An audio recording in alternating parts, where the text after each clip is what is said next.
In the 1930s, there was a commission in England that was discussing what the future of Eretz Israel was going to be, a number of years, obviously, before the state was founded.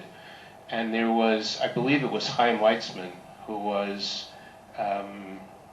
testifying before the commission and had to explain the connection of Jews to this place, to Eretz Israel, to the land of Israel. And he said to the British, he said, you know, and I hesitate to say this in front of a professor of history, so if my facts aren't correct, the general notion of what I'm saying, I hope you'll accept.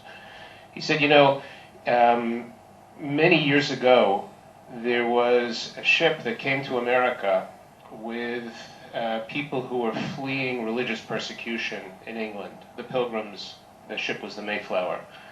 He said, America, to this day, remembers that experience. Once a year in November, Americans celebrate Chag HaHodayah, Thanksgiving. They get together. It's a family experience. Some of them have turkey and so on.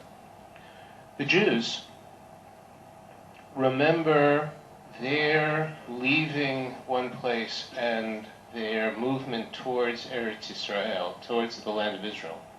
Not for 300 years, but for 3,000 years. And once a year, one night a year, the Jews, or 2 nights, the Jews come together and tell the story of that exodus. They eat the foods that, according to tradition, were eaten at that time. They discuss that experience. In other words, it is so deep and such a part of their history. It's something that they remember to this day, not 300 years, but 3,000, and in much greater detail than the Americans do what happened on the Mayflower. History, for us, is much more than an academic subject. It is part of our identity. And what you're going to hear tonight is a lecture, not a lecture about the history of the joint, but really a lecture that, through history, talks about the identity of each one of us as professionals in the joint.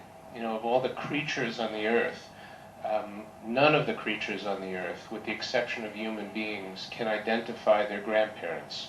Everyone, the lion can identify at least its mother, the bear its mother. It's only human beings that can go back more than that, one generation. And for us, what we're going to hear today is something that speaks to the identity, the professional identity, I think the personal identity of each of us as Jews. And I think it's an added privilege in introducing Professor Bauer that next to him is a face that all of you know, Ralph Goldman, whom I met this morning in Jerusalem. I think one of the wonders of the 21st century, with him this morning in Jerusalem and now on the screen. But someone who represents for all of us also the history of the JDC, the rich history and the identity we have as professionals at JDC. So without further ado, Professor Bauer, b'vakasha. The story of the JDC began with with German Jews in America. After 1848, German Jews fleeing from the reaction to the 1848 revolutions, together with non-Jewish Germans, came to America to a more liberal atmosphere. And that doesn't mean to say that there was no anti-Semitism in America. There was plenty of it. But it was of a different kind. It was more diffuse. It did not bolt together into a physical threat. It did not penetrate the society to such an extent that it would make the life of Jews impossible in the new country they had just entered.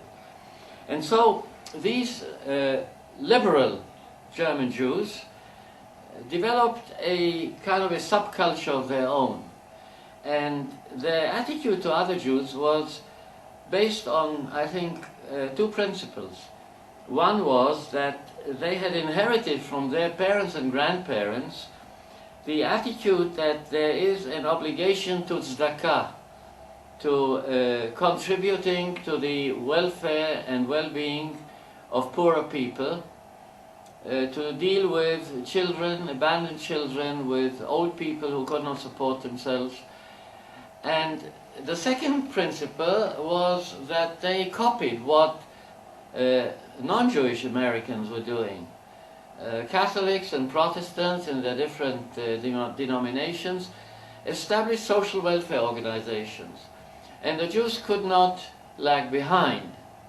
And so, in the beginning of the 20th century, this came together in efforts to deal with the Russian immigrants, Russian Jewish immigrants, Russia then included most of Poland, who were coming to America after 1882 in very large numbers. There was a kind of a paternalistic attitude, because these Russian immigrants were, in the overwhelming majority, very poor, and the German Jews by that time had made it in America, at least the upper crust of German Jewish immigrants. And they thought that these poor Jews should be supported in one way or another. And so various organizations grew up, developed to do that. And then the view became global. It became global not just in the 20th century, even earlier than that, because German Jews in America thought that they had an obligation to their co-religionists in Europe who were suffering from various types of persecution. Romania, and then in Russia as well. But the origin, the practical origin of the joint, as you probably know, was actually in Palestine, where under the Turkish regime at the beginning of the First World War, Jews were mostly citizens of states that were at war with Turkey, and Turkish persecution in this country was pretty harsh, and Jews fled from Palestine to Egypt, and in Egypt they basically had nothing much to live on. And so the ambassador to Turkey, who was one of that small group, relatively small group of wealthy German Jews, Henry Morgenthau Sr., implored his friends in America to do something on a more general plane. Now, these German Jews contributed money, but they knew that they couldn't do that without involving in some way these Russian immigrants who by that time had developed their organizations. And so they added two types of Russian Jews: the Orthodox and the socialists, who barely spoke with each other. But they would talk to the German Jews, both of them. And so there were token representations of representatives of both types of Russian Jews through their organizations, and together they formed the joint, the American Jewish Joint Distribution Committee. Joint because it was a collaboration, a token collaboration, one must say, between the wealthy German Jews and their co-religionists.